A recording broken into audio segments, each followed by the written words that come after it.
আল্লাহ আমার তুমি বের করে দেবা, ভালো কথা। আল্লাহ আমার তুমি বের করে দেবা, ভালো কথা। আমার তালাক তুমি দিয়ে দিয়েছো, আল্লাহ আমার কিছু দাবি। আল্লাহ কয় চাস কি? কয় আল্লাহ 3 দফা দাবি। কয় দফা? শয়তানের কয় দফা? এখন অনেক এখানে আলোচনা। যারা জালেম জুলুম করে, এই জালেমের 3 দফা দাবি। শয়তানের কয় দফা আর জালেমের কয় দফা? 1 নম্বর, জালেম যখন ক্ষমতার মস্তকের বসে, লিউসবিতুকা, জালেমেরা ধরে ধরে বন্দী করে দেয় আলেমদের আর মুমিনদেরকে। 2 নম্বরে আউ ইয়াকতুলুকা, তারা হত্যা করে। আউ ইউখরিজুকা, জালেমেরা আলেমদেরকে দেশ থেকে তাড়িয়ে দেয়। কয়টা কাজ করে? সূরা আনফাল 30 নম্বর আয়াত। জালেমেরা ক্ষমতায় গেলে জুলুম করে 3টা। 1 নম্বরে আলেমদেরকে বন্দী করে, 2 নম্বরে হত্যা করে, 3 নম্বরে দেশ থেকে তাড়িয়ে দেয়। শয়তানের 3 দফা দাবি। 1 নম্বর দাবি, শয়তান কয় আল্লাহ এতদিন ইবাদত বন্দেগী করলাম, জিকির কাজ করলাম, কত কিছু করলাম, পাগড়ি পরলাম, টুপি পরলাম, যুদ্ধ করলাম, নামাজ পড়লাম, তাসবিহ পড়লাম, জিকির করলাম, হজ করলাম, যাকাত দিলাম, সব কিছু করলাম। আল্লাহ তুমি আবার এখন তালাক দিয়া দাও, তার মানে আমারে বের করে দাও। গনা ফাতুরুস ফাইন্নাকা রাজিম, অভিশপ্তর ট্যাগ লাগিয়ে তুমি আমাকে বের করে দিচ্ছ। আল্লাহ তোমার কাছে 3 দফা দাবি। আল্লাহ কয় চাস কি? কয় আল্লাহ কিয়ামত পর্যন্ত হায়াত। আল্লাহ কয় মঞ্জুর। আল্লাহ 2 নম্বর দাবি, আমি যখন যেই সূরা ধরতে চাই সেটা যেন ধরতে পারি।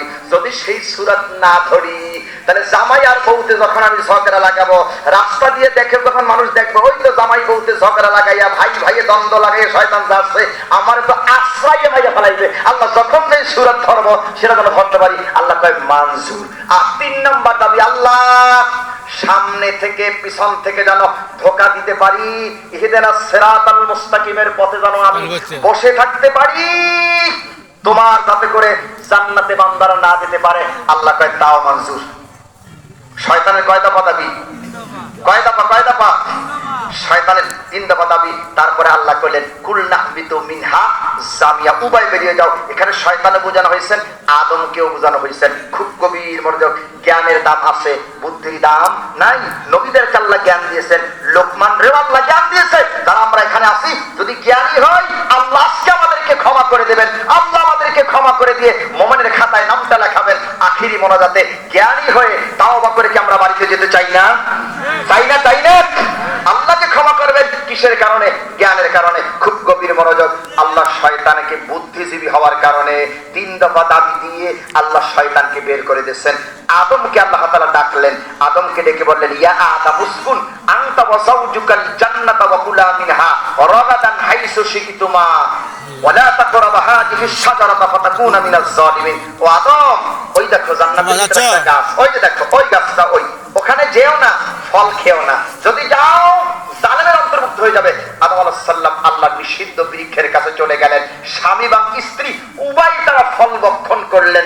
আল্লাহ দেখলেন আদম হুকুমটা লঙ্ঘন করেছে। এবার শিক্ষাটা একটু বের করি।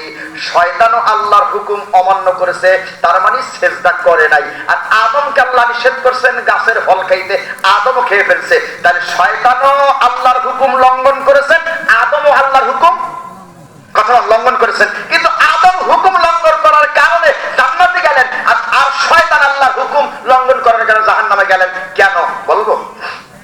কেন বলবো? সম্মানিত ভাইয়েরা, আদম আল্লাহর হুকুমকে লঙ্ঘন করলেন, শয়তানও হুকুমকে লঙ্ঘন করলেন। আদম লঙ্ঘন করে আল্লাহ তাআলা জান্নাতে গেলেন, শয়তান কেন দোজখে গেলেন? আদম এবং হাওয়া যখন আল্লাহ নিষিদ্ধ বৃক্ষের কাছে চলে গেলেন, স্বামী স্ত্রী যখন ফল খেলেন, আল্লাহ প্রশ্ন করলেন কেন তুমি আমার হুকুমটাকে লঙ্ঘন করলে? আদম আলাইহিস সালাম বুঝতে পারলেন আমি তো ভুল করে ফেলেছি, আমি তো ভুল করে ফেলেছি, আমি তো ভুল করে ফেলেছি।